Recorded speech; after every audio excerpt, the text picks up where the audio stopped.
Satu, bagaimana cara menasihati orang tua tentang bahaya riba? Saya tidak berani menasihatinya. Hai orang tua, yang mana kameranya nih? Hai orang tua yang masih terjebak pada riba, ingat 5 bahaya riba, wahai orang tua, wahai kawan, wahai sahabat, wahai teman, wahai tetangga. Yang pertama, alladzina ya'kuluna riba, orang yang makan riba, la yaqumuna illa kama yaqumul ladzi yatakhabbathu syaitanu minal mas, bangkit dari kubur seperti orang kerasukan setan kesambet. Yang kedua, riba kau makan berubah menjadi darah, darah menjadi daging. Ayyuma lahmin nabata min haramin, setiap daging yang tumbuh dari yang haram, fannaru aula bih, tempatnya api neraka jahanam.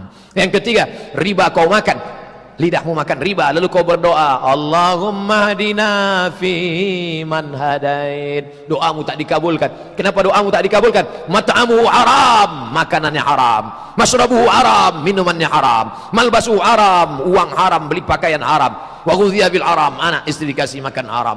Lalu uang riba tadi kau berikan kepada anak yatim, santunan anak yatim, riba, riba, riba. Innallaha thayyibun, Allah maha baik, la yaqbalu illa thayyiban, Allah tidak menerima kecuali yang baik-baik saja. Wa anfiqu, bersedekahlah, wa anfiqu, berinfaklah, wa anfiqu, berzakatlah, wa anfiqu, berwakaflah, min thayyibat, yang baik-baik. Riba tidak baik, tak diterima Allah. 5, uang riba kau bawa ke Makkah, uang riba kau bawa ke makam Rasulullah, uang riba kau bawa ke pintu Ka'bah, kau menangis di pintu Ka'bah, labbaik Allahumma labbaik, labbaik Allahumma labbaik. Apa kata malaikat? La labbaik wala sa'daik, kau tidak dapat haji mabrur, zaduka haram, karena kau berangkat dengan uang haram. Bapak, ibu, adik, berhentilah, like and share. Kamu nggak perlu ngomong, udah tinggal share aja. Papa, ini ada video pendek nih. Loh, kok dia tahu papa riba? Nggak tahu, siapa yang bocorin? Bagaimana caranya agar saya terbebas dari harta haram dari riba yang sudah tercampur di keuangan keluarga saya? Karena uang dari riba tersebut digunakan oleh orang tua untuk menambah modal usahanya. Saya sudah pernah mencoba menghindar dengan cara makan di rumah saudara yang bukan dari harta riba, tidak makan di rumah, tapi itu hanya bisa saya lakukan beberapa hari saja, karena saya masih tinggal serumah. Engkau masih dalam darurat tingkat tinggi, tidak mungkin numpang terus di rumah tetangga, gak mungkin numpang terus rumah kawan, sedangkan engkau belum bekerja, maka dalam keadaan darurat tingkat tinggi, ad-darurat tubihul mahzurat. Berusaha, mudah-mudahan Allah berikan engkau pekerjaan yang halal, setelah itu engkau bisa bebas, dan yang paling penting engkau membebaskan keluarga besarmu dari riba. Kita doakan bersama nanti insyaallah, amin. Nah, pilihan engkau ada 2, mati nggak makan atau makan babi. Pilih mana? Mati nggak makan atau makan babi? Banyak yang ragu mau makan babi kan? Pilih babi. Kenapa takut bilang babi? Saya makan babi Pak Ustaz. Ambil babi, kasih kecap. Gak boleh pilih mati. Aku pilih mati aja. Jangan. Aku pilih babi aja. Boleh. Sementara datang pisang. Kalau sudah datang pisang, tinggalkan babi. Bro, ini ada pisang. Enggak, enak babi. Jangan. Ustaz, apa yang harus kita lakukan menghadapi suami yang sholatnya tidak ke masjid? Kok bisa nikah dengan dia?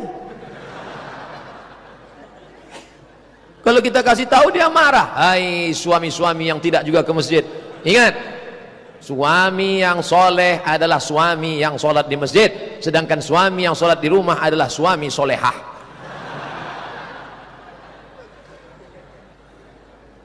Asyahidun fulan, asyahidun fulan, asyahidun fulan. Mana si fulan? Mana si fulan? Mana si fulan? Kenapa tidak datang sholat ke masjid? Layan tahiyatna, layan tahiyatna. Berhenti, mereka yang sholat di rumah, berhenti, jangan lagi ulangi. La uharriqanna alaihim buyutahum, akan kubakar rumah mereka yang tidak sholat berjamaah di masjid. Sholat di masjid, sholat di masjid. Hai para suami yang belum juga ke masjidlah sebelum malaikat maut datang, dan pada akhirnya jenazahmu yang akan dibawa ke masjid. Kau yang selama ini sombong, tidak mau ke masjid, tidak mau di belakang imam, pada akhirnya jenazahmu akan diletakkan di depan imam dalam sholat jenazah. Waspadalah. Nah, ibu-ibu kasih ke suaminya. Bagi yang belum menikah, carilah suami yang rajin ke masjid. Mana orangnya? Ini daerah sini. Yang senyum itu yang belum nikah. Yang muda-muda ini, betapa indahnya ketika nanti anak nanya, mama ketemu sama papa dulu di mana? Di Az-Zikra.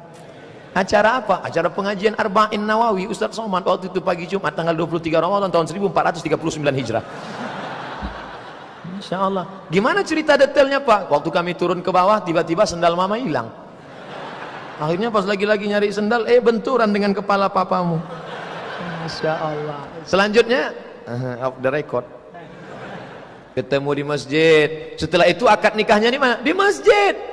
A'linu azan nikah. Nikah jangan diam-diam. Nikah harus ngomong. Buat pengumuman, istiharkan, orang lain banyak tahu supaya jangan difitnah berzina. Di mana? Di masjid akadnya. Waj'aluhu fil masajid. Buat akadnya di masjid. Wadribu alaihi biddufuf. Pukulkan gendang. Maulaya salli wa sallim daiman abada, sehingga orang semua tahu. Seperti kemarin acara akad nikah di masjid. Nah, bapak-bapak yang belum akad nikah di masjid, nah, buat akad nikah di masjid. Saya menikah dengan mu'alaf. Alhamdulillah, ayyadiyallahu bika rajulan wahidan. Satu orang dapat hidayah karena mulut. Wow, khairum min umurin. Naam, lebih baik daripada memiliki seekor unta yang merah. Anak-anakku, adik-adikku, kau cari yang bisa kau selamatkan, ajak dia bersyahadat, masukkan dia ke dalam Islam, maka amalmu luar biasa. Tapi pemancing yang nangkap ikan, ada juga yang mau mengislamkan orang, malah dia yang ditarik ikan. Kayak pancing kecil, rupanya tertangkap ikan paus.